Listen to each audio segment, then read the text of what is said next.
Hey guys, what's going on? Welcome back to the Hillside. I had a viewer comment that they would like to see an update on my fig trees. So here we go. As you see before you, they're getting pretty huge. I'd say they're probably 3.5 to 4 feet tall. This one here has put on quite a few. I'm getting close to the trunk here.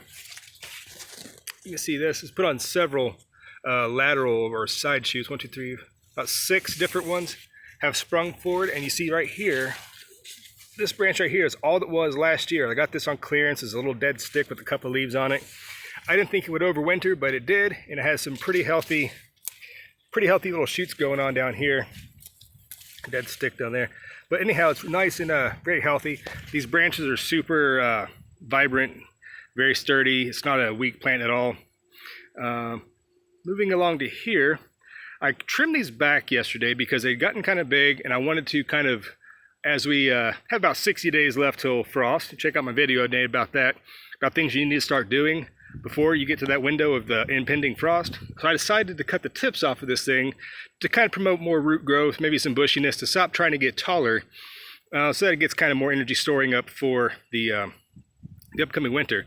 And a note on that, when I did cut this, a very thick milky sap will come out. So you don't want to really do this on the hottest day or during the brightest part of the sunlight and everything, because it's probably going to be stressing out your plants enough any more than it has been. But they've healed up. And here's another one right here, and this is the Olympia fig. And one thing I've noticed this year, it did not fruit. There's no fruit whatsoever. So kind of reading into that, it could be from a lack of moisture, which is not the case here because it rains so much, at least in the early part of summer. And it's had plenty of soil nutrition. It's covered in this deep mulch and compost, so it's very healthy.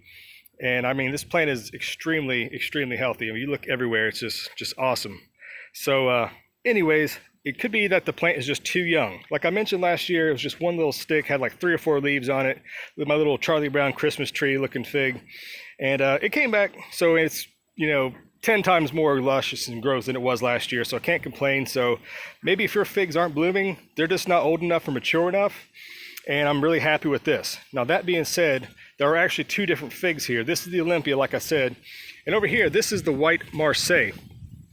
And this one is much taller, probably a good 1.5 feet taller than the other one. I think that might just be from competition for sunlight. But the leaves on this is a side-by-side comparison. I'm not sure. Here's the comparison for the white Marseille, and there's a comparison for the Olympia. So although all figs are generally the same, there are very significant differences in the leaves for these 2 plants. That being said, getting a closer look down in here, we only have, I love these little jungle shots, you know what I mean? Not the same amount of little shoots and everything, but not nearly as vibrant and healthy as the Olympia. So I think I'm going to do is, they might be just competing for nutrients or water or anything like that. So I think what I'm going to do is dig up this white Marseille and either bring it and put it back here on the other end of by the other end of the fence right there. There's kind of an opening with a couple plants that kind of dig out this year, is kind of past their prime, and I might move it down there so it's not competing for sunlight and moisture, etc., and it can branch out. It might just be how the variety grows. Maybe the Olympia is more of a stockier fig tree. Maybe the white Marseille is a more taller, scraggly looking plant.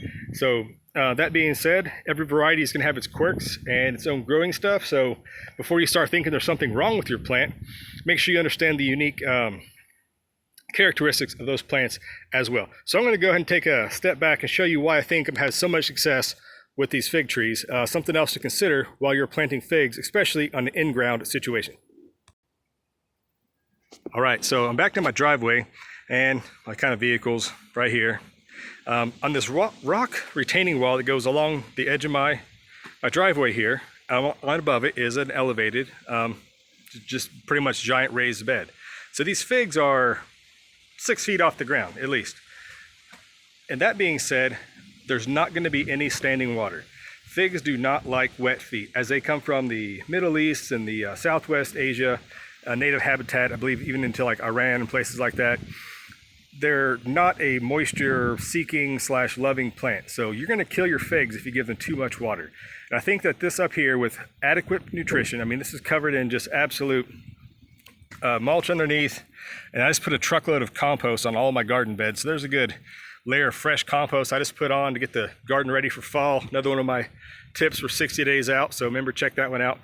Anyways, I do that. I don't add commercial, any kind of chemical fertilizer. Just fall, you know, maybe in the spring and the fall, a little bit of compost, and that's it. So these guys have plenty of nutrition. They're in a raised terrace, for lack of a better word, so the absolute 100% drainage.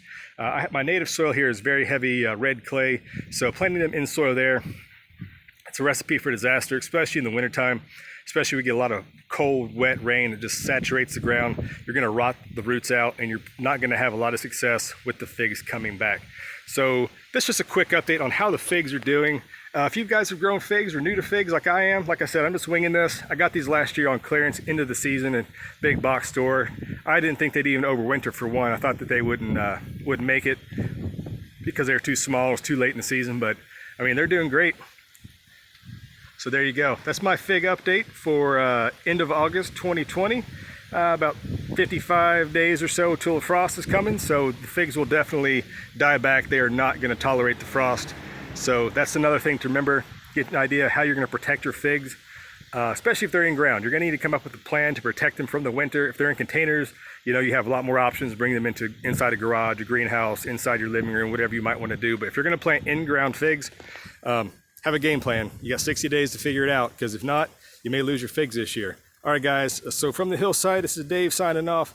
I hope you guys enjoyed this. Hope you learned something. Leave me some tips about how you grow your figs. Yeah, I'll wrap it up right there. So please subscribe if you like what you saw. Join the Hillside adventure. Some thumbs up and comments would always be appreciated. If you're already subscribed, thanks for your continued support. We'll see you next time out here, guys. All right, bye-bye.